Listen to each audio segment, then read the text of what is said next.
நம்மளால தான் அம்மா ரொம்ப கஷ்டப்படுறாங்க போல. பாட்டி சொன்னது கரெக்டு தான். சரி, நம்ம வீட்டை விட்டு வந்துட்டோம். அம்மா நம்மளை தேடுவாங்களே. 2 நாள் தேடுவாங்க, அதுக்கப்புறம் மறந்துடுவாங்க. நம்மளும் வேற எங்கேயாவது போயிட்டு ஏதாவது வேலை செஞ்சு பொழைச்சிக்கலாம். அது நம்ம சோட்டு மாதிரி இருக்கு. எங்க இவன் காலங்காத்தால எங்கேயோ கிளம்பி போயிட்டு இருக்கான். ஏய் சோட்டு நில்லு. சோட்டு. யார் நம்மளை கூப்பிடுறது? ஏய் சோட்டு, காலங்காத்தால எங்கடா நடந்து போயிட்டு இருக்க? அம்மா எங்கடா? அம்மாவுக்கு உடம்பு சரியில்லை. சரி, அம்மாவுக்கு உடம்பு சரியில்லை, 2 பிரெட்டு கொடுங்கன்னு பாட்டிக்கிட்ட கேட்டேன்னா அவங்க என்ன, நீ ஒரு அன்லக்கி ஃபெல்லோ, வீட்டை விட்டு வெளியே போடான்னு சொல்லிட்டாங்க. என்னது அன்லைக்கி ஃபெல்லோவா? என்னடா சொல்ற? ஒண்ணுமே புரியல, ஒழுங்கா சொல்லு. நேற்று அம்மாவுக்கும் அப்பாவுக்கும் சண்டை. எனக்கு ஸ்கூல் ஃபீஸ் கட்டணும்னு அம்மா கேட்டாங்க. அதுக்கு அப்பா அம்மா போட்டு அடிச்சிட்டாரு.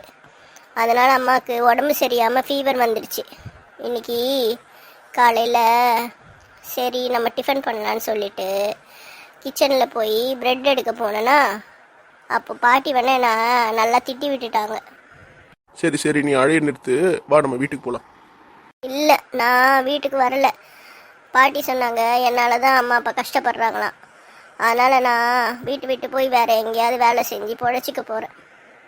சரி சரி, அதுக்கு நீ இன்னும் கொஞ்சம் வளரணும். இப்போ நீ குட்டி பையனா இருக்கல, வா அம்மா பார்க்க போலாம் வா.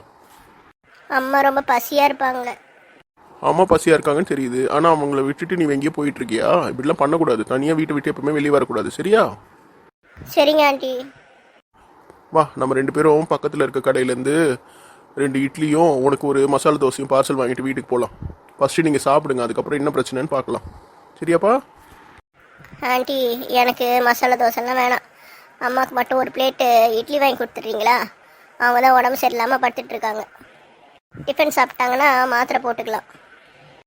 சரி கண்ணா, அம்மாவுக்கு உன்னை விட்டா யாரும் இல்லை. அம்மாவை நீ பெரிய பையனானோ பத்திரமா பார்த்துக்கணும், சரியா? கண்டிப்பாக பார்த்துப்பேன். சரி வா போவோம்.